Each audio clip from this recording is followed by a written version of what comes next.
ओम नमो भगवते वासुदेवाय। राधे राधे मित्रों, स्वागत है आपका अपने चैनल गुरुवाणी में। भाद्रपद मास के कृष्ण पक्ष की चतुर्थी तिथि को बहुला चौथ का व्रत रखा जाता है। बहुला चौथ का व्रत विशेष रूप से भगवान श्री कृष्ण और गाय माता को समर्पित होता है और चतुर्थी तिथि होने के कारण इस दिन भगवान श्री गणेश की पूजा का भी बड़ा विशेष महत्व है। इस साल बहुला चतुर्थी का व्रत 15 अगस्त के दिन रखा जाएगा। आज के इस वीडियो में हम आपको बहुला चौथ की 2 पौराणिक कथाओं को सुनाएंगे।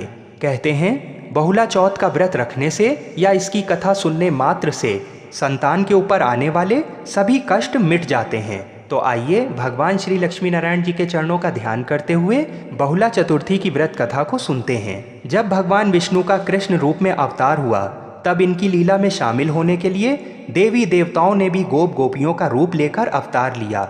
कामधेनु नाम की गाय के मन में भी कृष्ण की सेवा का विचार आया और अपने अंश से बहुला नाम की गाय बनकर नंद बाबा की गौशाला में आ गईं। भगवान श्री कृष्ण का बहुला गाय से बड़ा स्नेह था। एक बार श्री कृष्ण के मन में बहुला की परीक्षा लेने का विचार आया। जब बहुला वन में चर रही थीं, तभी भगवान श्री कृष्ण सिंह रूप में प्रकट हुए। मौत बनकर सामने खड़े सिंह को देखकर बहुला बहुत भयभीत हो गईं, लेकिन हिम्मत करके सिंह से बोली, हे वनराज, मेरा बछड़ा भूखा है, बछड़े को दूध पिलाकर मैं आपका आहार बनने वापस आ जाऊंगी। सिंह ने कहा कि सामने आए आहार को कैसे जाने दूं, तुम वापस नहीं आई तो मैं भूखा ही रह जाऊंगा। बहुला ने सत्य और धर्म की शपथ लेकर कहा कि मैं अवश्य वापस आऊंगी। बहुला की शपथ से प्रभावित होकर सिंह बने श्री कृष्ण ने बहुला को जाने दिया। बहुला अपने बछड़े को दूध पिलाकर वापस वन में आ गई। बहुला की सत्य निष्ठा देखकर श्री कृष्ण अत्यंत प्रसन्न हुए और अपने वास्तविक स्वरूप में आकर कहा कि हे बहुला, तुम परीक्षा में सफल हुई।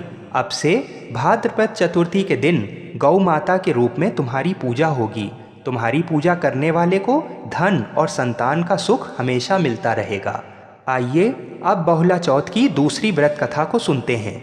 शिव पुराण के अनुसार भगवान गणेश जी के जन्म लेने की कथा का वर्णन प्राप्त होता है, जिसके अनुसार देवी पार्वती जब स्नान करने से पूर्व अपने मैल से एक बालक का निर्माण करती हैं और उसे अपना द्वारपाल बनाती हैं। वह उनसे कहती हैं, हे पुत्र, तुम द्वार पर पहरा दो, मैं भीतर जाकर स्नान कर रही हूँ। अतः जब तक मैं स्नान न कर लूँ तब तक तुम किसी भी पुरुष को भीतर नहीं आने देना।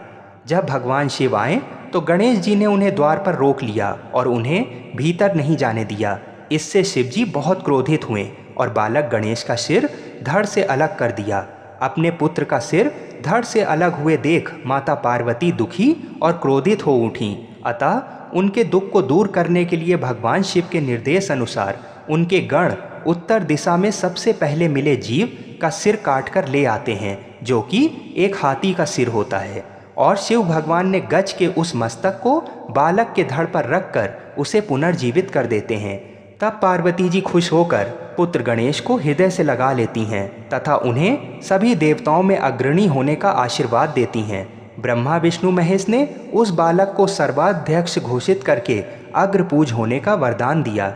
चतुर्थी का व्रत करने वाले के सभी विघ्न दूर हो जाते हैं और सिद्धियां प्राप्त होती हैं।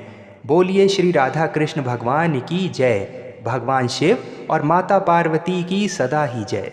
बोलिए विघ्नहर्ता भगवान श्री गणेश की जय।